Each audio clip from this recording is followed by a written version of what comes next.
Bonjour à tous, bienvenue pour la quotidienne du 2 février. Au sommaire aujourd'hui, passation importante, 18 ans à la présidence de la tête de l'association Prono Viodouno. Georges Darer a décidé de passer la main au Nyonnais Vincent Guillot. Les deux hommes sont avec nous aujourd'hui sur le plateau. Bienvenue messieurs, merci beaucoup d'être avec nous. En sport, le traditionnel tournoi d'échecs de Signy aura lieu les 3 et 4 février au centre commercial de Signy. Sur notre plateau, nous recevons aujourd'hui David Auger, membre du comité organisateur. Bonjour David, bienvenue sur ce plateau.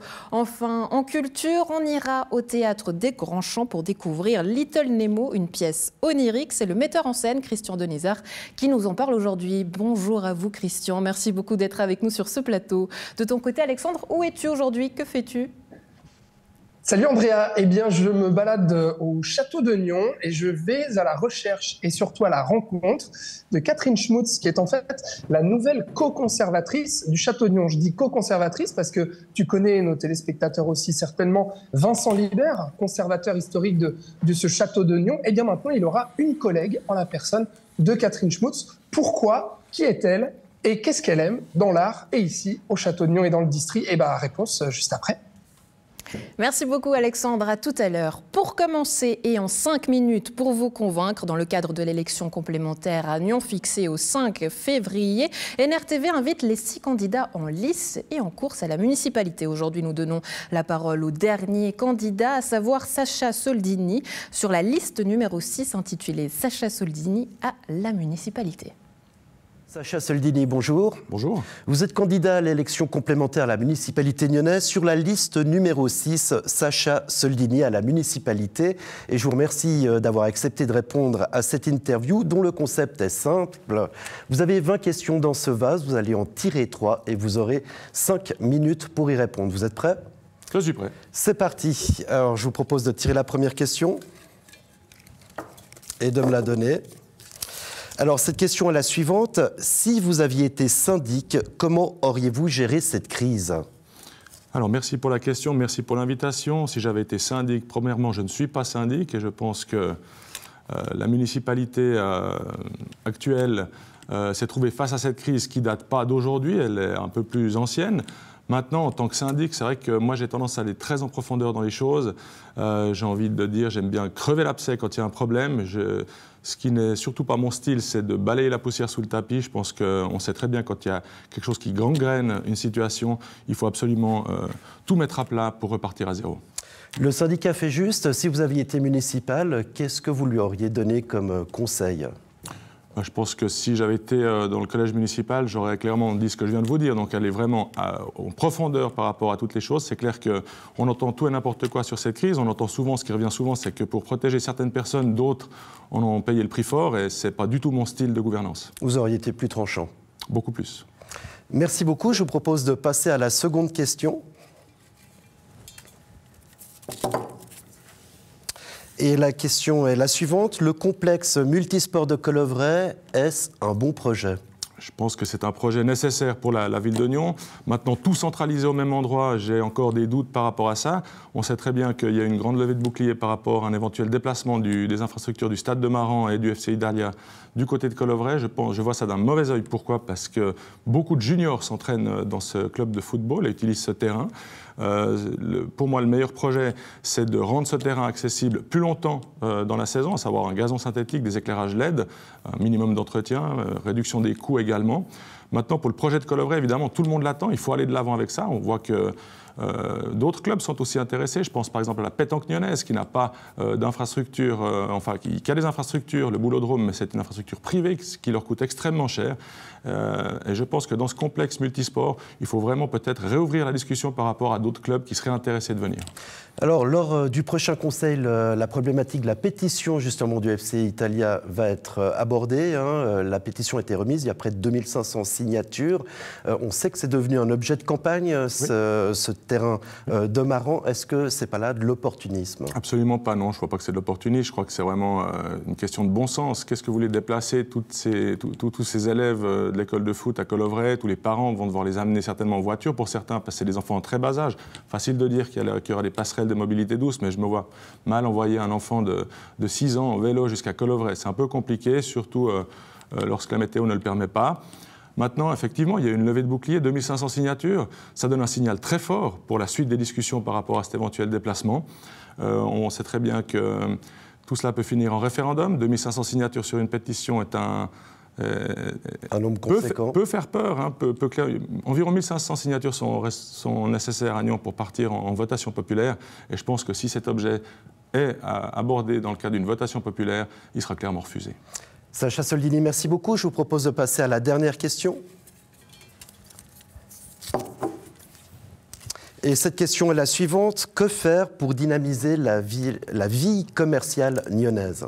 Réaliser le parking pertinent, prendre en compte tous les styles de mobilité, y compris la mobilité individuelle en véhicule motorisé. Peu importe le mode d'émission d'énergie pour l'instant, on tend tous à arriver vers des véhicules zéro émission, mais je pense que de bloquer le centre-ville à la mobilité douce est une très mauvaise idée et le commerce local va beaucoup en souffrir. La boucle des adresses arrivera dans un deuxième temps avec le concept Pertan à Ustéry, donc l'idée est très intéressante, il faut la creuser, mais ne surtout pas bloquer le centre-ville car, comme j'ai déjà répété et je répète tout le temps, beaucoup d'infrastructures commerciales se trouvent en périphérie de la ville. Et je pense que les gens n'auront plus la patience d'aller tourner en rond pendant 1 heure en centre-ville pour ne pas trouver de place et finalement finir dans les centres commerciaux aux alentours. Alors à vous entendre, il ne faut pas chasser la voiture du centre-ville. Est-ce que le parking Pertan est bien dimensionné? Alors, le parking Pertan actuellement est dimensionné environ à 450 places, le projet du futur parking enterré. Moi, je suis évidemment pour, en tout cas pas diminuer ce chiffre. On sait qu'il y a des façons de faire des parkings qui existent. Par exemple, si vous prenez l'exemple du parking de Rives à Genève, c'est un cylindre creusé avec environ 700 places. Alors, je ne suis pas pour monter à 700 places, ça nécessiterait des études de mobilité supplémentaires, mais en tout cas pas diminuer ce nombre de places de parking. Sacha Soldini, merci beaucoup d'avoir répondu à ces 3 questions. Je rappelle que vous êtes candidat à l'élection complémentaire à la municipalité nyonnaise. Sur la liste numéro 6, Sacha Soldini à la municipalité. Merci, puis bonne fête de l'indépendance vaudoise. Et on sera sur place évidemment pour suivre ce premier tour et le résultat qui est fixé donc au dimanche 5 février. Place à nos premiers invités du jour, Georges Darer, Vincent Guillot, je vous en prie. Venez me rejoindre sur ce plateau. Avec vous, on va parler de l'association Pronovio Duno. Je vous en prie, venez messieurs me rejoindre sur ce plateau. Prenez place, vous êtes les bienvenus. On va vous attendre tranquillement. Avec vous, on va revenir sur l'association. L'assemblée a eu lieu cette semaine avec des changements, une passation que vous incarnez aujourd'hui. Après 18 ans à la tête de la présidence, Georges Darer, vous laissez place à Vincent Guillot. Déjà, j'imagine que c'est un peu compliqué de laisser sa place comme ça après 18 ans de carrière. Pardon ? Est-ce que c'est pas un peu compliqué de laisser sa place comme ça après 18 ans de carrière ? Bien, comme je ne suis pas originaire de Nyon, quand j'ai pris ma retraite professionnelle en 2001, ensuite, Philippe Glasson m'a contacté et j'ai aidé à l'organisation du bicentenaire, de la fête du bicentenaire à Nyon.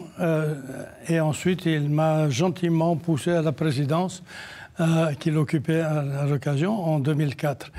Et pour moi, c'était une grande découverte parce que je vivais à Nyon depuis plusieurs années. Mais j'étais un genre d'expatrié puisque je travaillais à Genève et donc j'avais très peu de relations avec la population et les autorités locales. Et c'était vraiment l'occasion de vraiment faire un grand plongeon. Ouais. Et j'ai découvert avec beaucoup de délices la complexité, l'histoire et la richesse culturelle de la ville de Nyon, que finalement on prend pour acquis, mais c'est très très important. C'est une ville qui a en tout cas 2000 ans. Ouais. Des choses que vous prenez pour acquis, pas tant que ça, hein, on va voir, parce qu'il y a de nouveaux objectifs pour l'association, notamment les réseaux sociaux, on va en parler d'ici quelques instants. Mais Vincent Guillot, le fait de reprendre aujourd'hui ce poste, qu'est-ce que ça évoque pour vous ? Qu'est-ce que ça évoque ? Je suis très attaché à la ville de Nyon, j'y suis né, je n'ai jamais quitté la ville de Nyon, j'ai 41 ans, donc ça fait quand même un certain nombre d'années que je réside à Nyon. Et l'histoire, ça fait partie aussi de votre parcours, hein, puisque vous avez fait un CFC d'archiviste bibliothécaire documentaire aux archives de la ville de Nyon. Donc on peut dire qu'aujourd'hui, vous êtes à la bonne place avec ce rôle de président. Ça, c'était au siècle passé, le CFC, puisqu'on vieillit tous, comme la ville d'ailleurs. C'est vrai que voilà, je suis imprégné par l'histoire puisque je suis archiviste professionnel de formation. Donc voilà, que j'exerce encore d'ailleurs comme métier. Ouais, mais qu'est-ce qui vous passionne dans l'histoire de cette ville qu'est la nôtre, à Nyon? Déjà, c'est la plus belle ville du monde, je crois qu'il ne faut pas se le cacher. Enfin, il faut être de manière tout à fait objective le dire, c'est la plus belle ville du monde. Donc moi, je suis amoureux de la ville, j'ai envie de lui rendre un petit peu ce qu'elle m'a donné aussi. Donc c'est dans cette action que je souhaite m'inscrire, à travers Pronovio Duno, pour rendre un petit peu à la ville ce qu'elle m'a donné. Ouais, Georges Darer, on en parlait tout à l'heure, il y a des nouveaux objectifs pour l'association, notamment développer la présence sur les réseaux sociaux. Est-ce que ce n'est pas un peu mission impossible de mettre en lien le patrimoine bâti qui est ancien avec les réseaux sociaux? C'est difficile. C'est difficile parce que les choses que l'on doit protéger ou que l'on veut protéger appartiennent très souvent à soit des autorités, soit des propriétaires privés. Et ceux-ci ont tout à fait justement les ambitions de les mettre en valeur. Et quelquefois, ces mises en valeur sont contraires aux règles de préservation du patrimoine. Ce qui demande de la diplomatie et d'accepter certaines considérations. On ne peut pas être dogmatique, on ne peut pas dire on ne touche pas à ces pierres ou on ne touche pas à ces toits. Il faut quand même voir comment on peut ménager la chèvre et le chou, si j'ose dire. Alors ça passe forcément par espérer que des jeunes vous rejoignent aujourd'hui, et c'est le cas, hein, puisque vous avez, je crois, élu Marine Scheidegger et Sylvain Meyer lors de cette association. Pourquoi vouloir faire justement aujourd'hui une association multigénérationnelle? Est-ce que ça a été facile de convaincre ces jeunes? Alors Sylvain Meyer n'est pas aussi jeune que moi, mais que nous, puisqu'il a, je crois, la septantaine. Mais en tout cas, Marine n'a pas été difficile à convaincre puisque je la connais bien. Et puis, elle a toujours eu à cœur de s'investir pour la ville de Nyon aussi. Donc, ça n'a pas été un souci. Qu'est-ce que ce regard plus frais et plus jeune peut apporter, justement, selon vous? Je pense une vision différente. Je pense qu'il ne faut pas opposer les personnes plus âgées et les personnes plus jeunes. Je pense qu'il faut vraiment, comme je l'ai dit, une mixité, enfin vous l'avez dit aussi, une mixité intergénérationnelle dans une association. C'est important qu'il y ait de la relève. Voilà, je pense que c'est positif, tout ça. Oui, en quelques mots, l'avenir de Nyon, vous le voyez comment, Georges Darer, la ville rêve, celle dont vous souhaitez, ça serait laquelle? On a fêté le centenaire de notre association l'année dernière. J'espère qu'il y aura encore 100 ans devant nous. Mais on a aussi des défis très importants qui ne sont pas liés directement au patrimoine nyonnais, c'est-à-dire le changement climatique, et aussi les considérations de renouvellement énergétique et tout ça. Donc c'est clair qu'il y aura des risques d'atteinte au patrimoine, mais il ne faut pas non plus être dogmatique, il faut aussi vivre avec son temps. Et je pense que la participation de gens plus jeunes permettrait de passer au-delà des souvenirs et du côté émotionnel des souvenirs et de regarder le côté pratique, de dire comment est-ce qu'on peut préserver l'héritage de Jules César électroniquement. Ouais. Et tout ça, ça passe notamment avec des visites guidées, par exemple, en ville. Est-ce qu'il y a déjà des dates d'événements à annoncer pour prochainement? Alors, on organise l'association des sorties thématiques par rapport au patrimoine dans d'autres villes, mais on n'a pas encore défini le cadre des futures sorties avec des visites à Nyon, puisque le premier comité aura lieu dans 15 jours. Voilà. Et si on souhaite rejoindre l'association, est-ce qu'on le peut encore et comment est-ce qu'on fait? Mais bien sûr qu'on le peut, et d'ailleurs j'encourage toutes les personnes de Nyon et de la région aussi, parce que c'est vrai que Nyon est quand même la ville phare de la région. On voit le succès que la ville rencontre le dimanche quand tout le monde vient se promener à Nyon. Donc il faut absolument rejoindre l'association, n'importe qui peut le faire. J'encourage vraiment aussi les familles, les personnes plus âgées, moins âgées, voilà. Le rendez-vous est pris, Vincent Guillot, Georges Darer. Merci beaucoup d'avoir été avec nous. Excellente journée à vous deux. Merci à vous pour l'invitation. Merci. Avec grand plaisir. Alexandre, on retourne à toi. Tu vas donc nous présenter la nouvelle conservatrice du château de Nyon. Oui, et donc du coup, j'ai effectivement les deux conservatrices avec moi déjà. Catherine Schmutz, bonjour. Bonjour. Voilà, on est là effectivement pour apprendre à vous connaître parce que vous avez été nommée donc co-conservatrice de ce château de Nyon en début d'année avec Vincent Libert. Bonjour. Bonjour. Alors Catherine, déjà j'aimerais savoir qu'est-ce que ça fait d'arriver au château de Nyon, de devenir co-conservatrice comme ça. Comment vous vous sentez? C'est un énorme plaisir, c'est même un bonheur. Et ça fait pas mal d'années que je connais Vincent, avec qui j'ai partagé de beaux projets. Donc voilà, le site en plus, le château est magnifique. Donc vraiment, je me sens même très honorée. Oui, alors on va revenir justement. Donc là, vous habitez à Lausanne, mais vous avez longtemps étudié sur le district de Nyon et notamment l'art et l'architecture ici dans la région. Mais Vincent, je voulais vous poser la question, pourquoi l'arrivée de Catherine, d'une co-conservatrice, à vos côtés? Eh bien, ça fait 3 ans qu'un poste était vacant et il a été modifié légèrement et ainsi Catherine a pu venir pour travailler avec moi. Et comme elle vous l'a dit, eh bien, nous avons déjà travaillé, ça fait longtemps que nous nous connaissons, nous avons déjà travaillé par le passé, que ce soit pour l'exposition Falconier, par exemple, aussi les recherches sur le temple lors de la restauration, précédant la restauration. Le temple de Nyon, ouais. Le temple de Nyon. Et puis là, il y a d'autres projets. La prochaine exposition sur les affiches, nous travaillons déjà ensemble.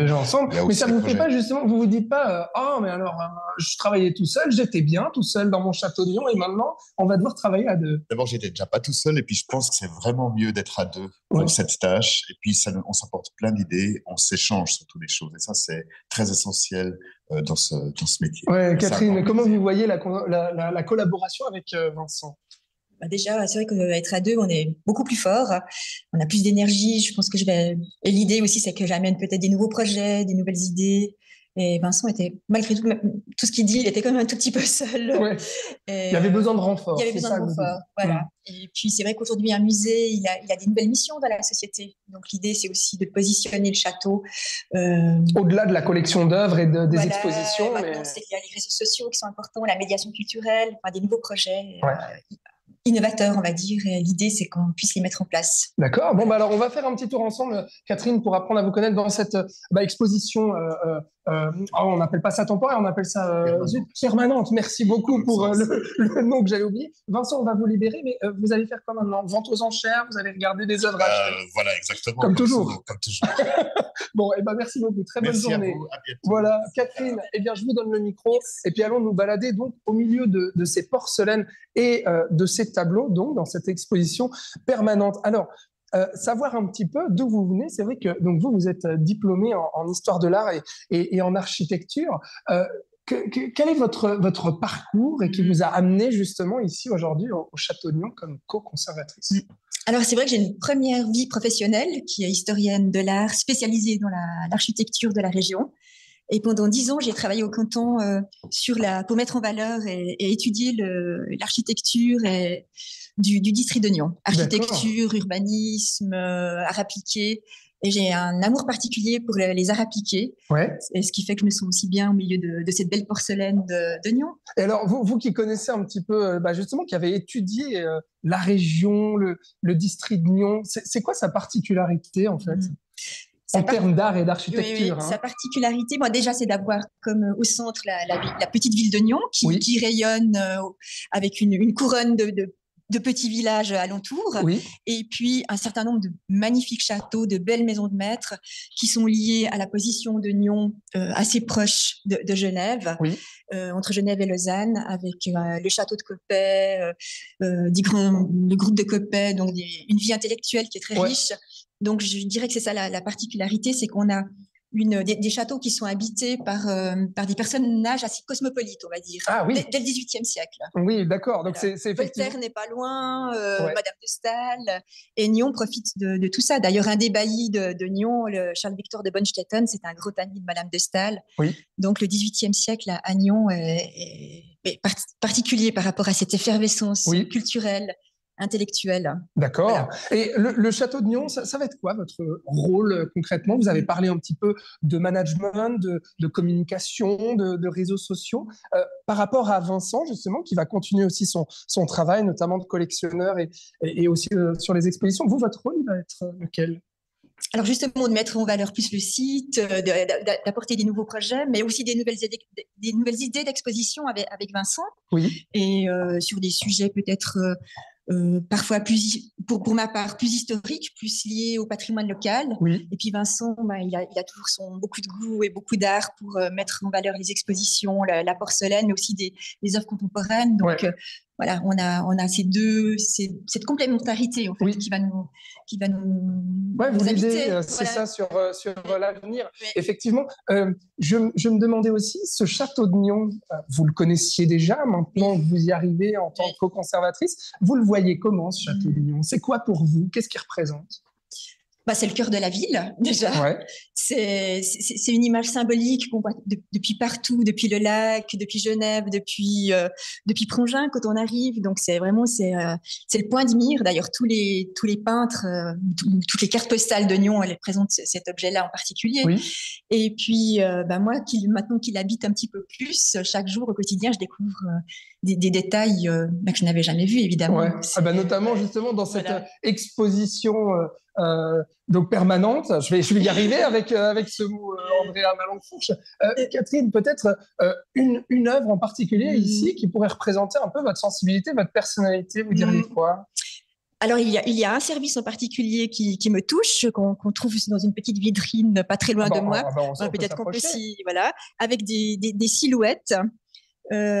Qui sont celles de la famille du Coster, et notamment une silhouette, un profil d'une femme, Madame du Coster, qui est ici au milieu sur une tasse. Donc c'est un service de porcelaine qui a été fait à Nyon même pour une famille notable de la place, qui avait une maison à la rue du Marché, et qui est la famille qui a donné la parcelle, son terrain pour construire la porcelainerie. Donc voilà, on a à la fois la famille, l'activité artisanale, et puis le lien avec l'architecture. Donc là, je trouve que c'est une jolie synthèse de tout ce qui me plaît. Voilà, de tout ce qui vous plaît et de ce qui représente effectivement la région. Catherine Schmutz, merci beaucoup. Merci à vous. Je vous souhaite du coup de bien prendre vos marques dans ce château, notamment avec Vincent Libert, et puis bon travail. Puis à bientôt pour une prochaine exposition. J'espère, oui. Les affiches historiques. Oui, alors parce que je peux préciser, c'est ça, donc jusqu'à mars, on peut voir l'exposition qui est en dessous, qu'on avait déjà visitée ensemble, Andrea. Melting Pot. Voilà, sur la céramique notamment. Et puis bientôt, ce sera les affiches de Nyon, donc les affiches publicitaires. Et ça remonte jusqu'à à la fin du 19e. Fin du 19e siècle, donc il y aura pas de belles affiches à voir dès juin. Oui, voilà. 8 juin. À partir du 8 juin. Je retournerai, je viendrai vous voir. Volontiers, j'espère. Merci beaucoup. Voilà, je te souhaite une bonne journée, Andrea. Au revoir, merci. Bon travail à Catherine, une passionnée, on le voit déjà. À tout à l'heure, Alexandre. On passe au sport avec notre invité suivant, David Auger. Je vous en prie, venez me rejoindre sur ce plateau, tout de blanc et noir vêtu. Et oui, on va parler d'échecs avec vous et du traditionnel tournoi qui aura lieu les 3 et 4 février à Signy. Bonjour David, bienvenue. Bonjour. Alors rappelez-nous déjà ce tournoi d'échecs dans ce centre commercial, comment ça fonctionne? En fait, on a le tournoi du vendredi et du samedi. Le vendredi, c'est des parties plus rapides qu'on appelle blitz. Donc c'est un temps très rapide. Et le samedi, c'est toute la journée. Et là, les parties sont un peu plus longues. Mais là, on appelle ça des parties rapides. Vos préférés, c'est lesquels? J'aime bien blitz. C'est sympa entre amis de jouer un peu plus rapidement. Ouais. Entre amis, c'est vrai, parce que tous les joueurs du monde, j'ai envie de dire, sont invités à y participer. Est-ce que finalement, c'est toujours les mêmes qui viennent? Qui peut s'inscrire? Tout le monde peut s'inscrire pour le tournoi. C'est sûr qu'après, les clubs voisins viennent plus régulièrement. Mais on a du monde de toute la Romandie qui viennent pour ce tournoi. Ouais, pourquoi c'est toujours un rendez-vous important pour le club qu'est le Cercle d'échecs de Nyon, ce moment-là et ce tournoi? Nous, c'est une de nos plus grosses activités de l'année. Et puis c'est là où est-ce que tout le club peut venir. On peut voir du monde des autres clubs qu'on connaît et qu'on croise régulièrement. Mais là, c'est l'occasion de les croiser dans un tournoi à la maison. Ouais, alors c'est vrai que l'année passée, il y a eu un record de fréquentation avec plus de 200 inscriptions pour le 25e tournoi de l'année. Est-ce qu'il y a des nouveautés pour cette édition déjà? On va changer un peu notre disposition d'état, mais on sera toujours à Signy et les 2 jours pour que tout le monde puisse venir voir. J'imagine que la disposition des tables est liée au fait que vous attendez encore plus de monde, c'est ça? On est complet, donc on a une liste d'attente et donc ça fait plaisir de voir autant de monde venir. Ouais. Alors, c'est vrai qu'il y a eu ce record de fréquentation, mais à quoi vous attribuez ce succès aujourd'hui? Est-ce qu'il y a un regain d'intérêt justement pour ce sport? Oui, absolument. En ce moment, il y a énormément de gens qui y jouent. C'est lié à quoi? Internet, principalement, ça a un gros impact de pouvoir jouer n'importe où, n'importe quand, depuis son téléphone. Et puis, il y a quelques temps, la série Netflix, qui là aussi a donné qui a qui a ouvert les échecs au plus grand public. Vous en pensez quoi? Est-ce que c'est vraiment la même manière de jouer lorsqu'on est sur son écran que lorsqu'on est face à face avec un adversaire? C'est un peu différent. C'est sûr que c'est sympa d'avoir le contact en face et de pouvoir jouer contre quelqu'un vraiment. Mais c'est tellement bien d'ouvrir les échecs. Il y a plus de monde que Internet. C'est super. Au niveau des titres, alors il faut dire que 2022 était une année magique pour le club, champion suisse de groupe, plus le maintien dans le championnat de LNA. Est-ce que vous sentez que le club a aujourd'hui le vent en poupe? Oui, c'est sûr que là, on a beaucoup de joueurs, 100 juniors, 70 adultes actifs. Et notre première équipe est très forte en ce moment. Donc, Comment vous expliquez ce succès? C'est peut-être faire appel à... Vous avez également fait appel à des professionnels ou par quoi est-ce que ça s'est matérialisé, cette montée? On a des juniors qui commencent à monter et à venir jouer, notamment Dorian Aslani, qui lui est un junior du club et qui est un espoir suisse et qui est monté dans cette première équipe et maintenant il joue et il gagne avec eux. Rendez-vous donc les 3 et 4 février à signer. Est-ce qu'il y a d'autres dates et d'autres rendez-vous pour le club à annoncer et des championnats peut-être? Nous, on joue toute l'année et n'importe qui peut venir jouer un jeudi ou un samedi avec nous. David, merci beaucoup d'avoir été avec nous. Excellente journée à vous. À très bientôt. Et du sport, on passe à la culture avec vous, Christian Denisard. Je vous en prie, venez me rejoindre sur ce plateau. On va rentrer dans le monde des rêves et de l'onirisme et de l'amour avec la compagnie Les Voyages Extraordinaires qui présente à Grand-Champ Little Nemo à voir les 4 et 5 février. Bonjour Christian, bonjour. Merci beaucoup d'être avec nous. Alors en quelques mots, déjà présentez-nous ce spectacle Little Nemo et puis on va plonger dans l'univers avec quelques images justement. Alors Little Nemo, vous l'avez peut-être déjà croisé, c'est une des toutes premières bandes dessinées au début du XXe qui sortait par page dans un journal américain, les dimanches. Et donc c'était des formats d'une page.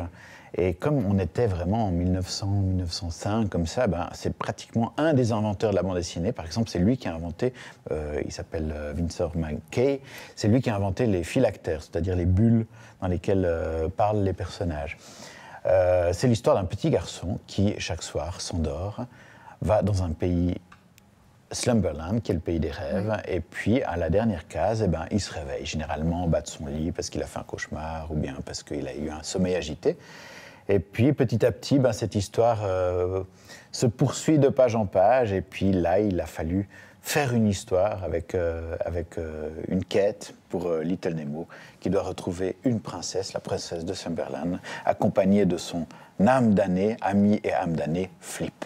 Avec la compagnie Les Voyages Extraordinaires, c'est toujours des décors somptueux, on le voit à l'image. Comment vous avez fait justement de passer à la BD, au théâtre?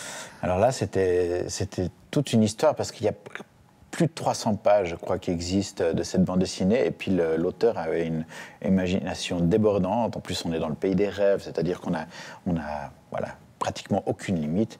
Donc les personnages sont tout petits ou des géants. Ça se passe sous l'eau, ça se passe dans les airs, ça se passe un peu partout. Effectivement, comment faire ça? Là, on a travaillé avec une grande équipe, on a créé ça au Petit Théâtre Lausanne, une grande équipe qui a réfléchi avec nous sur la manière de présenter ça.